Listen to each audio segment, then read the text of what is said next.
Ron DeSantis, by the way, I'm hoping will be the next governor of the great state of Florida, the Sunshine State. Full disclosure for you dopes over at MSNBC and Fox News contributor Sarah Carter. Sarah, let's start with you.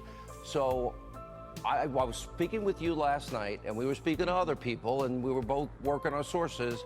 And then again this morning at 7 o'clock, there was supposed to be released documents from the DOJ early in the morning, and then they pulled them back. What happened? Absolutely. I mean, the DOJ failed to mention that when they issued a press release last night, Sean, after midnight, stating that they would turn over documents next week, or at least allow Congress to review documents next week, either Monday or Tuesday, and ask more questions about the information that they had requested on April 24th, which was a specific documentation by the House Intelligence Committee that would basically shed light on the entire Russia investigation. It's these documents that the DOJ and the FBI are refusing to turn over to lawmakers. And this is significant. They had battled with them on May 24th. Remember that meeting that they had where the DOJ and FBI were supposed to share documents with Nunes and Representative Trey Gowdy and others, and they did not. They, in fact, told them that they would not share those documents with investigators on their committee. So this has been a back and forth battle. They refused to turn them over this morning, instead issuing a press release late last night that nobody was aware of except for the reporters. But the congressional members were left in the dark. They headed to Capitol Hill. They were waiting for the documents, and once again, they weren't there. All right, I got some breaking news, if I can throw this at you, Congressman. This is in the New York Times. Federal law enforcement, the headline is, Justice Department seizes Times reporters' email and phone records in leak investigation. Federal law enforcement officials secretly seizing a year's worth of New York Times reporters' phone and email records this year in an investigation of classified information leaks. Excuse me. Don't we have a First Amendment here? By the way, I never thought I'd be defending the New York Times. They do suck. But wait a minute. They don't have a right to this reporter's notes, this reporter's records. We do.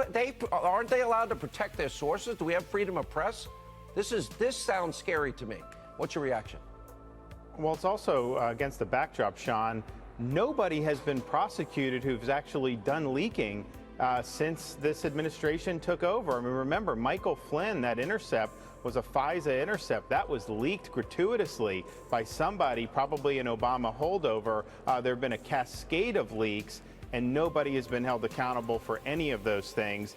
So I need more information about what exactly is happening here. I know that there's a former staffer on the Senate Intelligence Committee that is probably going to be indicted. I'm not sure if it was working for a Democrat or a Republican, although I have my guess. But at the end of the day, you've had a series of leaks and no accountability up to this point. I will tell you, news media, and they write this in the Times piece, consider the idea of mining a journalist's records for sources a massive intrusion into the First Amendment. Sarah Carter, we worked sources last night, and it's none of their business who we talk to, who you talk to, who I talk to.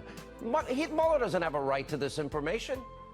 Absolutely, absolutely. I mean, I think that when we look at overall, what's been happening here, look, James Clapper has now been outed pretty much as someone who the Congress believes had leaked information to CNN. We know that the president's conversations, private conversations, were leaked to the media, but that does not give the right for the DOJ to start mining reporters' telephone numbers, mining reporters' information to try to find out who was the leaker. I mean, I think they pretty much know where the leaks are coming from. Give polygraphs. I mean, if they're leaking highly classified information. Maybe they should look at their own office. That's right. Like Mike Flynn, maybe give some polygraphs and find out who was leaking inside the DOJ or inside the FBI or inside the administration as to these highly classified leaks. This is huge news here because, and we're just putting this together. The New York Times, even their own leadership is commenting on this.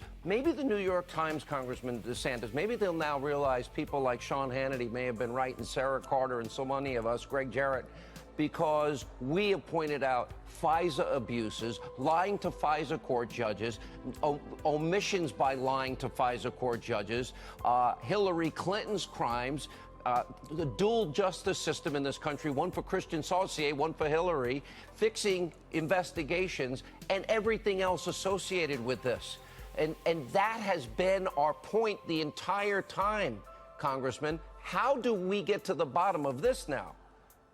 And they fight tooth and nail to provide the American people the truth about activities. I mean, Rosenstein, as Sarah said, even just last night, they're refusing to turn over these documents. People are saying that they're briefing certain members of Congress saying, oh, this is exactly what we'd want the FBI to do. Well, if that's the case, then why don't you show the American people the documents, show Congress, so we can see how good a job you did. The fact that they're not willing to do that, that tells me that there were problems from the very beginning of this so-called collusion investigation. They won't show us the Papadopoulos stuff. They won't show us the information about Halper. And you got to ask yourself, why won't they come clean with Congress? Last word tonight, Sarah Carter.